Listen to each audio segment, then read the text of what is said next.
Hi, Tony DeWitt here, Missouri appellate attorney and a guy who likes to make the law make sense on YouTube. Several years ago, I was involved in a civil case involving an officer-involved shooting. And it involved a police agency that was attempting to do a welfare check. And in attempting to do this welfare check, a young driver, I think he was 17, was backing out of his family's garage because he didn't want to talk to the police officers. He was having some kind of, I guess you'd call it a mental health crisis, although it was probably less crisis than just teenage angst and drama. And as he backed out, officers who had positioned themselves in the path of the vehicle opened fire. And he really only had one way to go with the vehicle. That he could only go backward. He couldn't go forward because in forward was the garage. And the result of that was a lawsuit because we had experts that said, look, they could have stepped out of the way. There were better ways to handle this than opening fire. Now, the officer was not prosecuted, but the officer that killed the young man was relieved of duty and discharged from the police department, which I guess is sort of a tragedy for him, especially considering that he was acting in the heat of the moment. But he exercised bad judgment, and when police officers exercise bad judgment, those are the kinds of people that you don't want operating as police officers. In this case, we have an LAPD officer-involved shooting.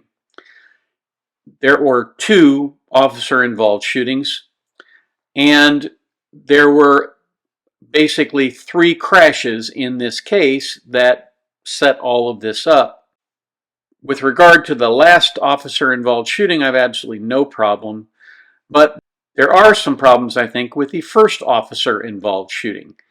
And I will go through that with you in just a moment here.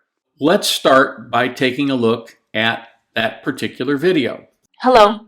My name is Captain Kelly Muniz, Commanding Officer of Media Relations Division of the Los Angeles Police Department. This critical incident community briefing is intended to provide you with information about an officer-involved shooting that occurred in Northeast Division in the city of Los Angeles on August 9th, 2023 at around 6:25 p.m. Now you'll notice that they have this rather nice lady who's doing the officer-involved shooting video, public affairs, public relations kind of person. You'll notice she has captain's bars on, and so she is one of the supervisory police officers in the Los Angeles Police Department. I think it's a really good idea. And again, it's a great, not only is it good for public relations, but it's good for how the story is told to have a woman do this in many respects because they have a higher degree of emotional intelligence than men do. The only other law enforcement agency that I know of that uses women in this role, particularly in the initial aspects of it, is the Las Vegas Metropolitan Police Department. And both of these organizations, LAPD and Las Vegas Metropolitan Police Department, both of them do a good job with regard to transparency in their officer-involved shootings. So rather than have Ms. Muniz here go through all of the audio and all of the other things, I will cut directly to the chase here and tell you what's happened.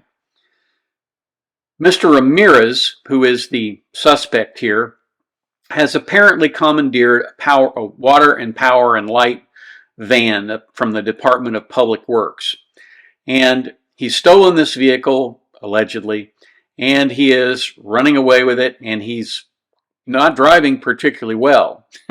In fact, he's running over curbs, and a lot of people have called 911 and said, hey, you got this crazy guy out here in a Department of Public Works vehicle, and he's driving like a madman. As a result of that, they respond police into the area, and sure enough, they come across him, and they get involved in a police chase. Now, many of you may be familiar with police chase videos, and they're sort of fun to watch, particularly when they do this precision intervention technique and somebody gets, pulled over because of that. But the chase is not really the issue here. Rather, it's what happens at the end of the chase that creates a situation where we have a possible problem with an officer-involved shooting. So let's watch that. To a multi-unit business parking lot which did not have an outlet. Ramirez continued up a steep, narrow driveway and rammed the vehicle he was driving through a secure metal gate into a secondary parking lot. Not exactly a great driver. After entering the secondary lot, Ramirez stopped, reversed, conducted a turn back toward the metal gate, and proceeded back down the driveway. You saw how narrow that thing was when he came up it. Now, because there's a helicopter in the air, the helicopter has told the police where this guy is and that he is fixing to come down that little narrow street. So they have positioned their vehicles to make that a lot harder for him. Unfortunately, they have not positioned their vehicles particularly well because he sees an opportunity to get through because the vehicles are not basically together and there's room for him to push one of them out of the way and scoot by on the right of, or I guess on the left of the other vehicle. So that's what he does. Let's watch. Ramirez then accelerated his vehicle toward two of the pursuing police vehicles approaching in the driveway and intentionally struck them, injuring two officers before colliding with an uninvolved occupied van that was stopped in a parking lot nearby. Upon colliding with the occupied van, Ramirez's vehicle became temporarily disabled. As the officers approached Ramirez's vehicle, an officer-involved shooting occurred. Now I'm going to show you the actual OIS, and I am going to mute the reports because YouTube doesn't like that, and I don't see any reason to raise their ire. The important part here is what happens immediately before you'll see on the video shots fired, and then immediately after what happens after shots fired.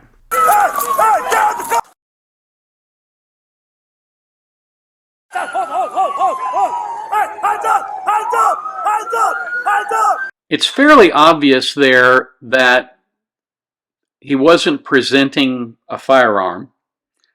They later find that he is armed with a big screwdriver, but he doesn't have a firearm at that point, and the only thing he's doing is moving the vehicle. So now, if you're an officer and you realize that he has just rammed two police cars and he's fixing to back up and maybe do it again, I suppose in that instance you might perceive some danger and decide that it's appropriate to discharge your firearm.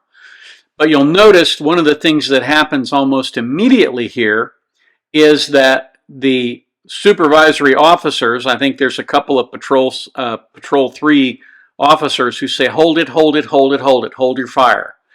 And I think that's because they recognized, at least at the point after he stopped backing up, that there was no immediate deadly threat presented by the truck.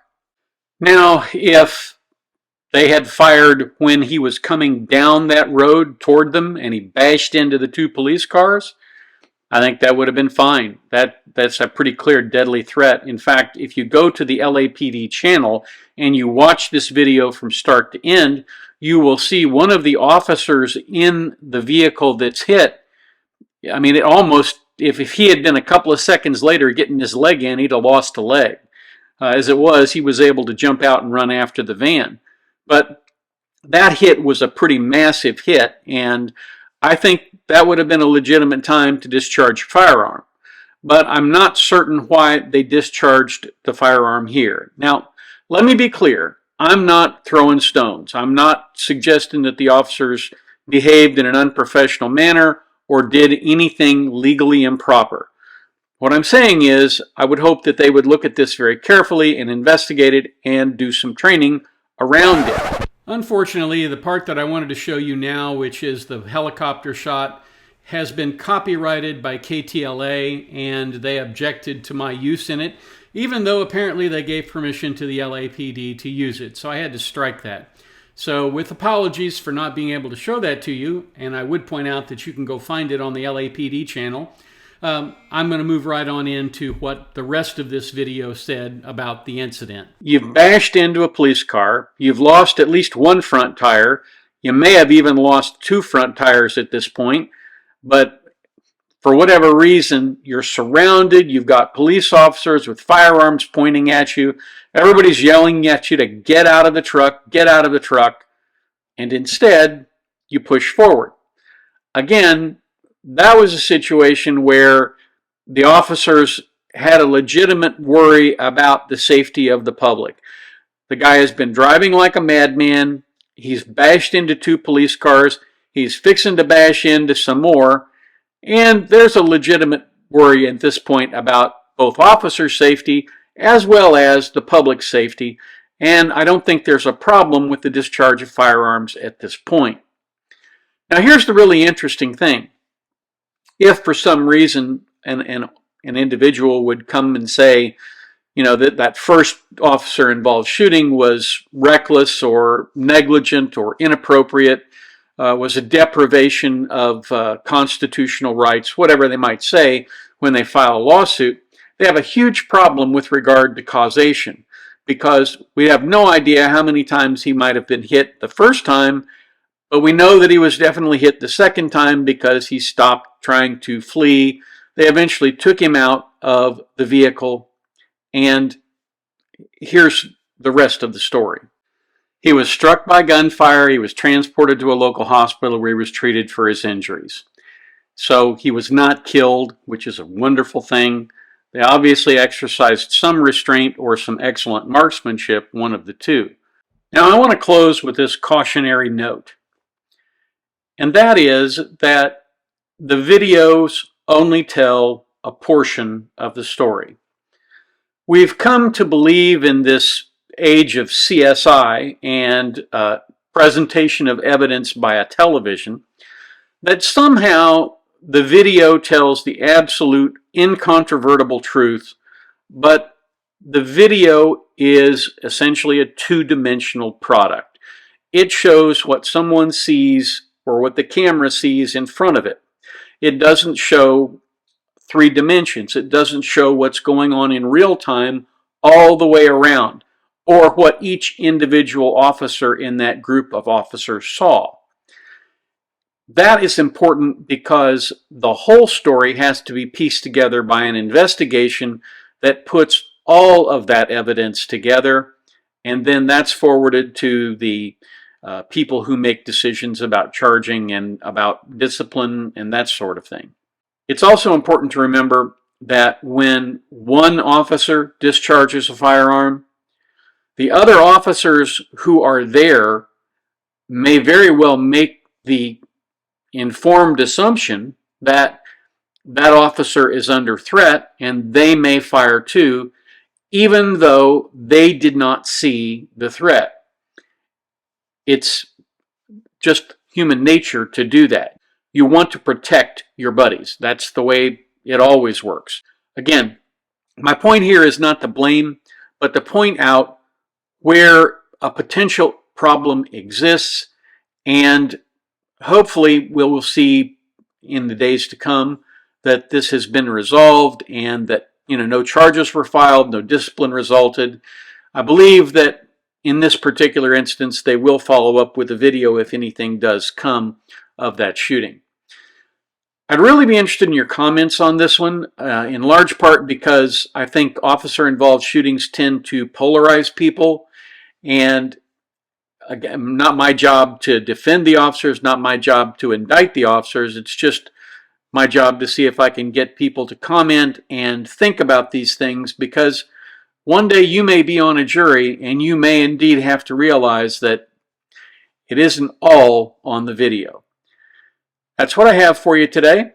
I don't know where you are today, but where I am, beautiful sunshine, lovely weather, and fall is approaching. Some of the heat is starting to dissipate, and it's just a marvelous day. I walked my dogs for a mile this morning. It was marvelous. I hope you have that same kind of marvelous day that I have, and if you have the opportunity, Go out of your way and do something nice for somebody. Maybe even do something nice for your dogs and walk them. Thanks so much for watching. Have a great day. Catch me down here tomorrow.